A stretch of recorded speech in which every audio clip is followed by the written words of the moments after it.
Ini lipat 4, harus lebihin sedikit ya, 1 cm lebih luar dari hijaunya ini. Ya, 4 ini untuk perut dan dada kalau ada fraktur. Ya, nah ini harus lebih 1 cm. Kamu jadi begini, 2, 4, dibalik, 8. Jadi jangan disetrika. Nanti nggak disetrika, dilus-lus. Aduh, dilus-lus. Nggak selesai. Waktumu cuma 15. Jelas? Jadi kamu harus cepat sekali gerakannya. 1, 2. Ya. Nah, satu hal yang saya ingin ingatkan pada Anda, kalau ada fraktur di kaki, femur atau tibia fibula, ya, itu tolong siapkan dulu semuanya ini.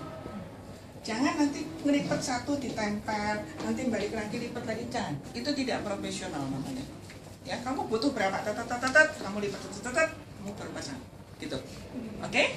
Nah, sekarang saya ingin peragakan satu anak sini. Yang cowok aja deh, yang rambutnya cepat. Tapi kamu tidak apa-apa. Bantuin. Sini ya. Boleh kamu rekam ya. Dekat ya. Kamu tinggi. Kacamatanya bisa dekat. Karena kamu reguler bukan? Bukan ya. Jadi udah pernah kan? Nah, kalau sudah pernah kan kamu hanya recalling aja ya. Jadi kalau kamu mau melipat ada luka di kepala ya, kamu harus ditekuk 2, kamu mulainya dari tengah selalu. Ya. Misalkan luka di dahi ya, kamu tengahnya ini harus tempel di lukanya. Ya, ke belakang ya. Ini bukan cuman disilang ke depan tapi dipelintir. Ya. Karena kalau cuma disilang nanti lepas lagi ya. Dan diikat di atas luka. Ikatan simpul 8. Masih ingat? Ya, nanti saya peragakan simpul 8. Oke. Jadi kenapa harus di atas luka? Supaya dia ngedap lukanya juga.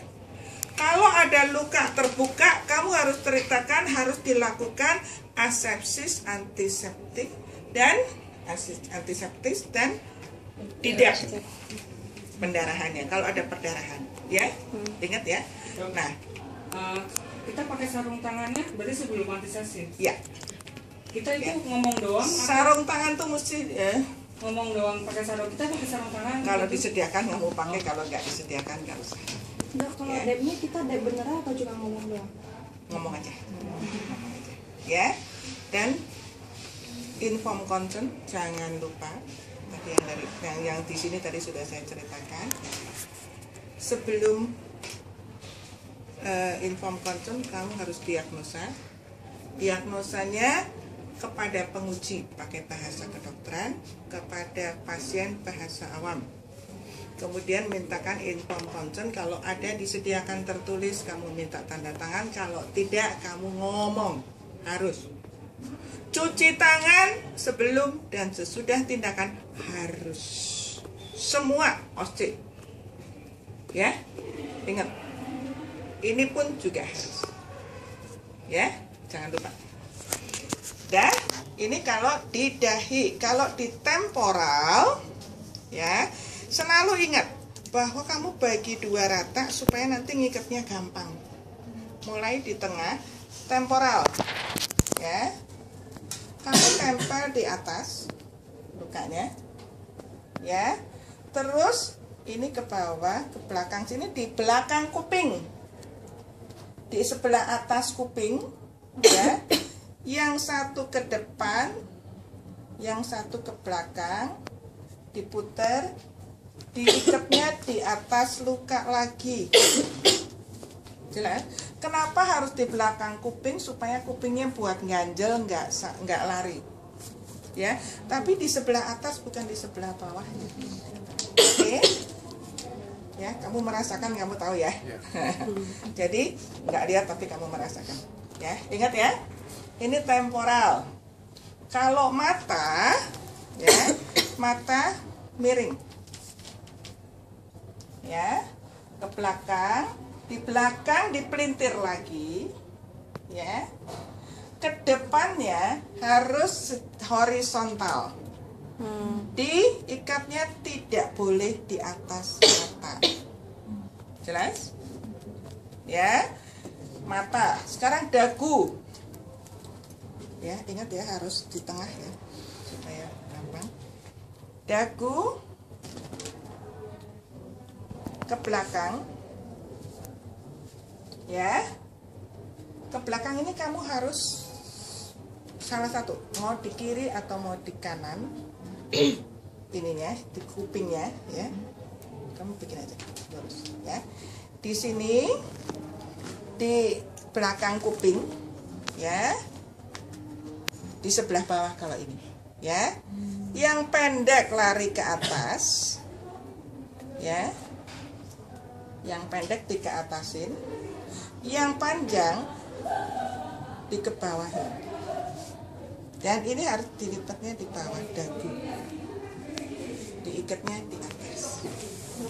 Ini harus di sini. Iya, di belakang kuping. Sorry. Kalau yang di sini di depan nggak masalah. Ya, jadi ini harus di belakang kuping. Yang pendek ke atas, yang panjang ke bawah untuk ngelipat ini, diikatnya di atas. Oke? Jelas ya? Nah, ini penggunaan untuk luka-luka di kepala. Gitu. Kemudian ini lipat 8 ini juga bisa digunakan, kamu berdiri seperti ini. Nah, untuk siku dan lutut tergantung perintahnya. Ya. Kalau siku dan lutut harus dalam keadaan ditekuk. Bisa dipegang posisi seperti ini ya. Nah, selalu ujungnya di siku, ya, di sini ke depan, ya. Ini dalam posisi begini, kamu arahkan yang satu ke atas, yang satu ke bawah, ya. Yang atas harus diputar ke bawah, yang bawah diputarnya ke atas. Nanti disilangnya di ujung siku. Ya, di ujung siku dikedepankan lagi, baru diikat di depan. Ya, jadi ini nanti ininya di ujung. Ya, sorry. Ini diikatnya di sini. Kalau di lutut juga sama, persis seperti ini. Jadi ini masih bisa digerakkan. Jelas? Tapi tidak bisa kamu mengikat dalam posisi tangan lurus begini, tidak bisa, harus ditekuk sedikit. Ya, oke, kamu tutup lagi. Kalau bedanya yang untuk pakai bidai sama yang pakai ini merah, ya balik gulung apa buat siku? Nanti, kalau siku nanti ya, kalau pakai pembalut gulung nanti. Sekarang kalau untuk menggendong, ya, coba berdiri. Yang sakit misalkan tangan kanan ini, jadi ujungnya yang lancip, ujung segitiganya harus di siku yang sakit. Ya, misalkan ini begini ya. Nah, kamu harus di siku yang sakit, ya, di ujung siku. Jelas? Ya. Ya, tolong pegang begini Pak ya. Nah, ini dilipat ke atas. Ya, ini kalau fraktur ini sudah dalam keadaan dibidai. Bidai lengan bawah harus posisi anatomis. Ingat, kalau kamu membidai tangannya begini langsung pel. Ya, posisi anatomis. Selalu mulai dari atas luka, bawah luka. Ya, jelas? 8 semua kan? Hah? Jari juga 8. semua iketan kalau simpul 8. Ini kamu habis ini kemana? Kateter. Hah? Kateter prostat. Ini jam berapa? 11. Jam 11. Kok jamku baru jam setengah 11 lewat 10? Jamu jam berapa? 11. Walah, jamku mati lagi. Ya.